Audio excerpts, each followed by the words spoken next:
What would you do if your dead grandmother called your phone and knew exactly what you were doing? Story time. This happened to Daniel when he was 16 years old. At least, that's what he still tells people today.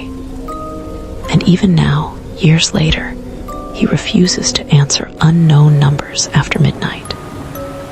Daniel lived in a small town surrounded by thick forest. Everyone knew everyone. Nothing strange ever happened there.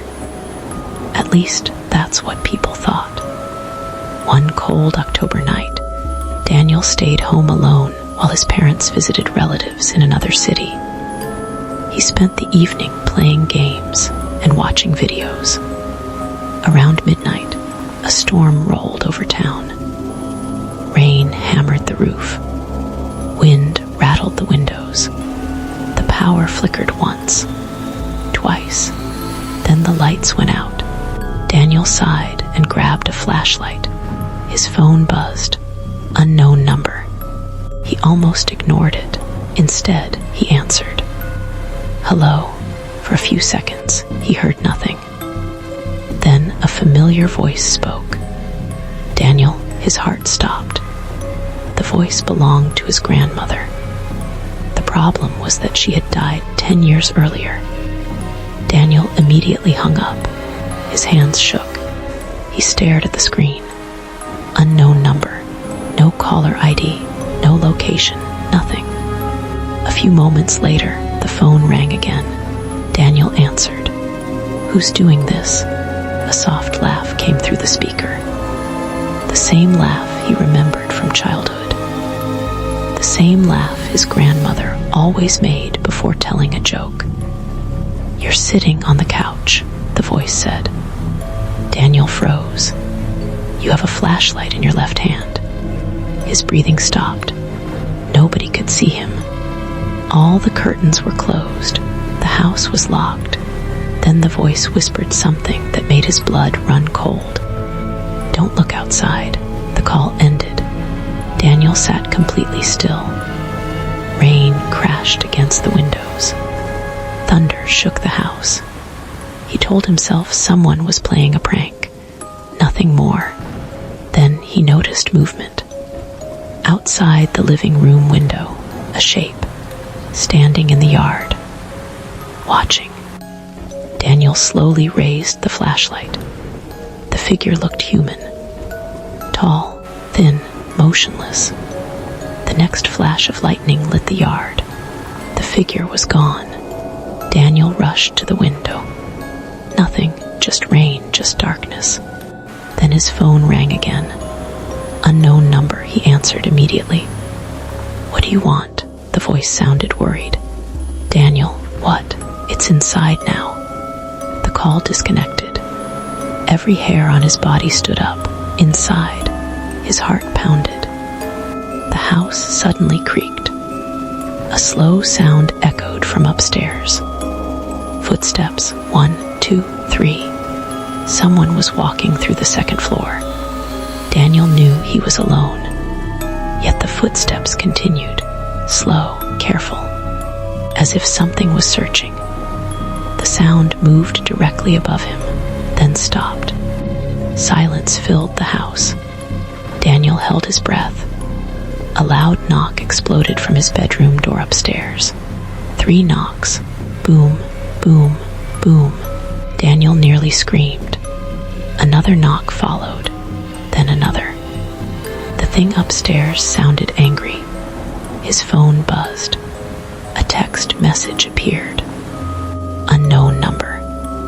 The message contained only 4 words. Do not go upstairs. Daniel stared at it. Then another message arrived. Hide immediately. The bedroom door upstairs slammed open. A terrible crash echoed through the house. Furniture fell. Glass shattered. Something was tearing the room apart. Daniel ran into the kitchen. His phone vibrated again. Under the table, now, Daniel obeyed. The moment he crawled underneath, a dark figure entered the kitchen. he saw only its feet, long, thin, bare. The thing slowly walked across the floor. Its movements looked wrong, almost like a puppet. It stopped only a few feet away. Daniel covered his mouth. The creature remained perfectly still, waiting, listening. Minutes felt like hours. Then lightning flashed through the window. For one brief second, Daniel saw its reflection. The thing had no face, just smooth skin where a face should have been. His heart nearly stopped. The creature slowly tilted its head, as if it heard his heartbeat. Then the phone rang. The loud sound exploded through the room. The creature instantly turned toward it. Daniel thought he was dead. Instead, the thing sprinted away.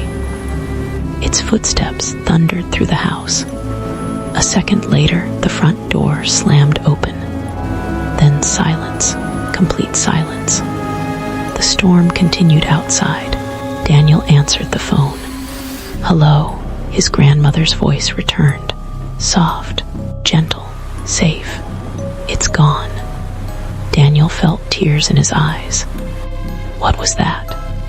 The voice remained silent for several seconds. Then it answered. "It followed me." Daniel didn't understand. The voice sighed. For many years, the line crackled. Thunder rumbled outside. Then she said something he never forgot. "It knows where you live now." The call ended.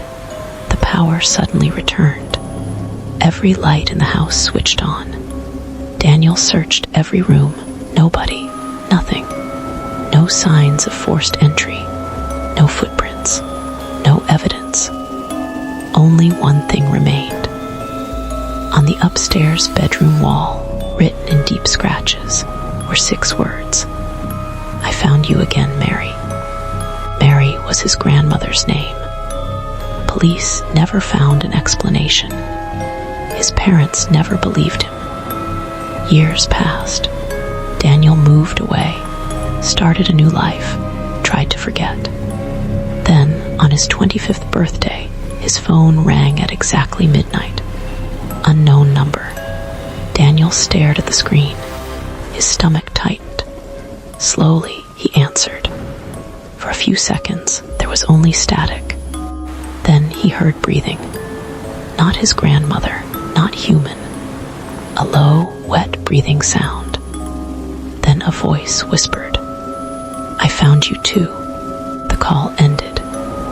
And according to Daniel, every birthday since then, the phone rings again.